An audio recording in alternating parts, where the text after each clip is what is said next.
आप लगातार यात्रा के साथ बने हुए हैं, एनर्जी लगातार आपकी बनी हुई है, एनर्जी जो हम आपकी देख रहे हैं, ये किस तरह से?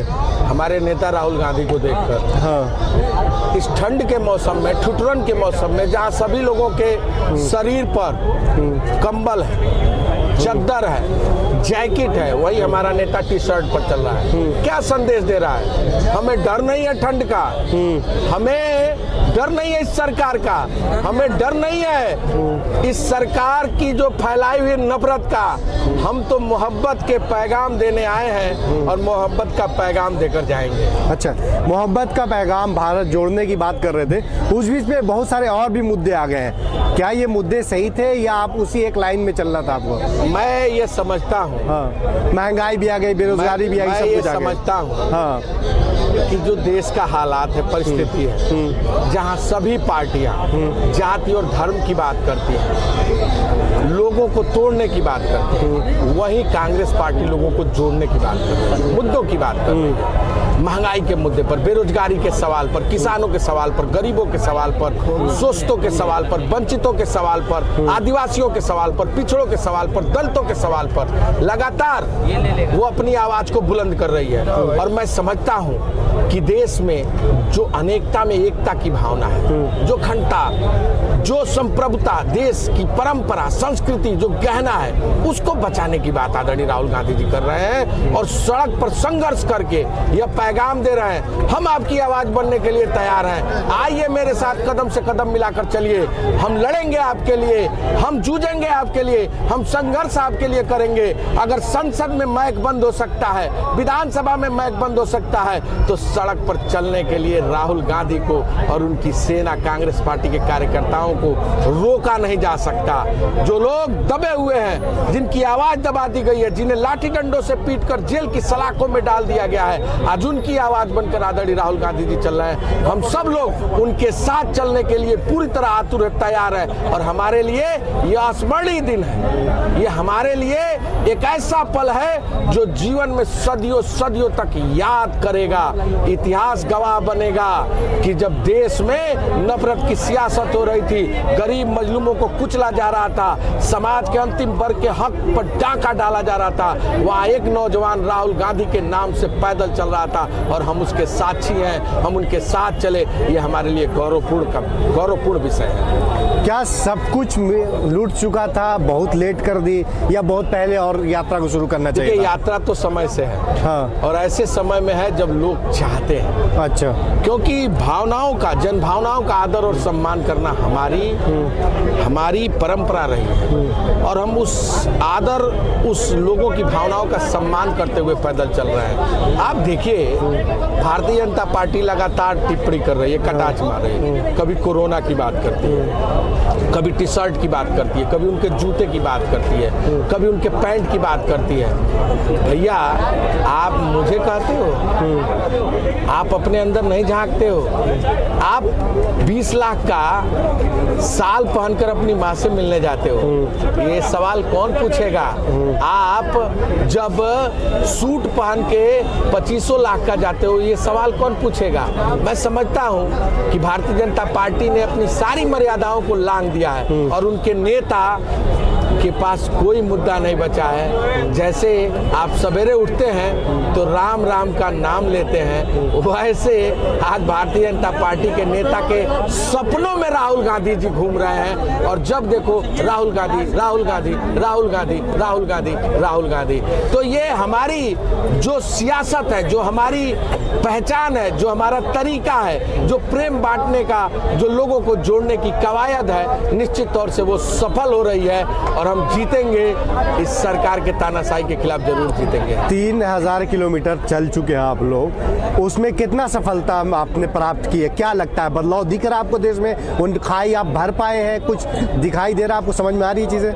देखिए, एक कहावत है, हाँ, और बड़ी मजबूती से कहा गया है कि कौन कहता है कि आसमान में छेद नहीं हो सकता, एक पत्थर तो तबीयत से उछालो यारो। और ये दौर जो गांधी का दौर है, निश्चित तौर से राहुल गांधी जी आज सड़कों पर संघर्ष कर रहे हैं। हम जानते हैं कि हमें क्या मिलना है। हम यह सोच कर नहीं चले हैं कि हमारा अंजाम क्या होगा, लेकिन जब इतिहास के पन्ने उल्टे जाएंगे तो सवाल जब इतिहास पूछेगा तो हम कहेंगे कि हम लड़ रहे थे, इस सरकार के खिलाफ लड़ रहे थे, तानाशाही के खिलाफ लड़ रहे थे, नफरत के खिलाफ लड़ रहे थे, बेरोजगारों की आवाज़ बन के लड़ रहे थे, किसानों की आवाज़ बन के लड़ रहे थे, दलित पिछड़े आदिवासियों की आवाज़ बन के लड़ रहे थे। यात्रा इतना आ चुकी है, आपने क्या क्या बदलाव देखा है? इन लोगों की क्या फीडबैक आपको मिल रहे हैं देखिए यात्रा के दौरान? यात्रा के दौरान हाँ। जो हमने बदलाव देखा, हमारे कार्यकर्ताओं में जबरदस्त उत्साह।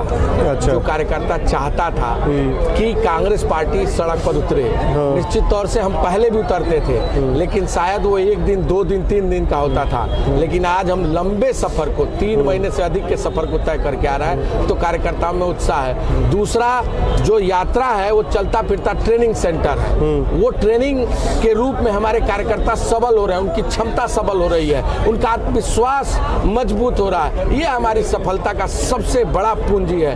जो कार्यकर्ता, जो हमारे नेता, जो पदाधिकारी, सोच उनकी जो कहीं ना कहीं भावनाएं उनके अंदर आत्मसात हो गई थी, उन भावनाओं को हम कहीं ना कहीं इस यात्रा के माध्यम से भर रहे हैं। उनके अंदर खोई हुई जो जागृति है उसे जगाने का काम कर रहे हैं। और जब तक कांग्रेस पार्टी का कार्यकर्ता खड़ा नहीं होगा, तब तक पार्टी खड़ी नहीं होगी, तब तक देश नहीं बदलेगा, क्योंकि देश का मतलब संविधान और संविधान का मतलब कांग्रेस होता है। तो मतलब कांग्रेस इससे मजबूत हो रही है, देश मजबूत हो रहा है। बिल्कुल। जो नफरत की खाई है वो खत्म हो रही है, आप खत्म करने में कामयाब हो पा रहे हैं। हम तो अमन बांटने आए हैं, हाँ। हम प्यार बांटने आए हैं, और ये जोश, जुनून, ये भीड़, ये उत्साह देख रहे हैं, और इससे भी कई गुना लोगों का उत्साह जगह जगह देखने को मिला है। आज इसी से आप अंदाजा लगा लीजिए कि भारतीय जनता पार्टी रोज नए नए प्रोपगंडा अपना रही है। अच्छा। बीएचयू के और तमाम डॉक्टरों का रिपोर्ट आ रहा है कि कोरोना या केवल सर्दी और जुकाम की तरह होगा, इससे कोई खतरा देश में नहीं है। और ये जो ये नया सिम्टम आया है, चौथे फेज में आया है, इससे कोई खतरा देश में, भारत देश में नहीं हो सकता। लेकिन उसके बाद भी ये लोग तमाम तरह के हथकंडे अपनाकर एडवाइजरी रोज जारी पर जारी, लेकिन राहुल जी रुकने वाले नहीं। जिसके अंदर डर न हो, भय न हो, जो जीवन से कभी समझौता न किया हो, उसका नाम राहुल गांधी है। और हम धन्य हैं, हमें गौरव प्राप्त है कि हम राहुल गांधी के सिपाही हैं। भाजपा तो ये कह देगी कि आप देश में कोरोना फैला रहे हैं, उनको बैक करना पड़ जाए, ऐसा कुछ इमोज खेल जाए तो? देखिए, भारतीय जनता पार्टी रोज रैली करती है, तो उसके लिए कोरोना नहीं है। हाँ। प्रधानमंत्री शादी विवाह में जाते हैं पूरे बिना मास्क के, उसके लिए कोरोना नहीं है। संसद में पीयूष गोयल मास्क लगा के फोटो खिंचवाते हैं, और बाहर आते हैं तो मास्क उतार के लोगों के साथ फोटो खिंचवाते हैं। तो ये क्या है? ये माना जाए कि कहीं ना कहीं भ्रांति फैलाने की साजिश। और आप एक बात देखिए, अभी एक सेना का मामला आया था, उस पर सारे प्रदेश के मुख्यमंत्री और देश के भारतीय जनता पार्टी के नेताओं ने बयान दिया, लेकिन सेना का मामला, सेना कितने गर्व के साथ आज राहुल जी के साथ चल रही है, सेना के जवान चल रहे हैं, ये उनको नहीं दिख रहा है। अभी 35,000 करोड़ का एक समझौता किया है, ऐसे विश्वविद्यालय किया है जो रिजेक्टेड है, MU साइन किया है अभी योगी आदित्यनाथ ने। हाँ। तो ये किस तरह का झूठ, किस तरह का एक भ्रम, किस तरह की एक खाई, किस तरह का एक माहौल बनाने की कोशिश भारतीय जनता पार्टी कर रही है। और मैं समझता हूं कि यह देश देख रहा है, इतिहास उन्हें माफ नहीं करेगा। आखिरी सवाल, आप में क्या बदलाव आया है इस पूरी यात्रा के दौरान? आप कुछ महसूस करते हैं? देखिए, कुछ समझ में आया आप? बिल्कुल ये आया है कि हम कुछ भी कर सकते हैं। हमारे अंदर यह बदलाव आया है कि जो हमने भारत का दर्शन किया है, जो विभिन्न प्रकार की संस्कृति देखी है, जो लोगों का प्यार देखा है, जो लोगों का सम्मान देखा है, वो हम कभी भूल नहीं सकते। परसेप्शन कुछ बदला है? बिल्कुल बदला है। आप देख सकते हैं राहुल जी के खिलाफ किस तरह के ऊंची बातें बोली जाती थी, हजारों करोड़ रुपया लगाकर सोशल मीडिया पर उनको ट्रोल किया जाता था। आज क्या है, आज हर आदमी अब मान रहा है कि वास्तव में अगर कोई नेता है और इस सरकार का मुकाबला कर सकता है तो राहुल 7 दिन का क्यों गैप रहा? देखिए 7 दिन कंटेनर है भैया, हाँ। 3 महीने चलने के बाद उसको उस आराम कंटेनर में चाहिए। मैं आज ही मैं ये कहूँगा नहीं, लेकिन आपके माध्यम से बताना बोलिए। चाहूँगा हाँ। कि हम आज ही वॉशरूम में गए थे, ऊपर से पानी चू रहा था क्योंकि टंकी ऊपर पानी थी और वो पानी चू रहा था।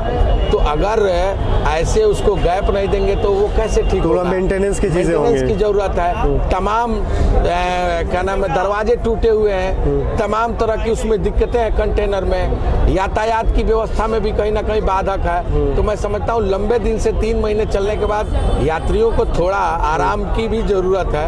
और यात्रा कोई भी चलती है एक निश्चित मुकाम के लिए, एक निश्चित पहल के लिए, एक निश्चित उद्देश्य के लिए। तो उद्देश्य तभी पूर्ति होगा जब सारी व्यवस्थाएं सुदृढ़ होंगी। और हमने कष्ट भी झेला है, हम तो पहाड़ों के नीचे रहे हैं, गांव में रहे, खेत में रहे, खलिहान में रहे हैं। तो निश्चित तौर से ये थोड़ा समय अगर गैप बना है तो शायद वो मेंटेनेंस भी यूपी होगा। की तरफ जाएगी मामला? बिल्कुल यूपी जाएगी। 4 दिन की यात्रा है, 3, 4, 5, 6 ये यूपी में जाएगी। उसके बाद हम पंजाब हरियाणा में जाएंगे, फिर पंजाब में जाएंगे और फिर हम कश्मीर की तरफ प्रस्थान करेंगे। ये हमारी यात्रा 26 जनवरी को संभवतः पूर्ण होगी, ऐसा हमें भरोसा है।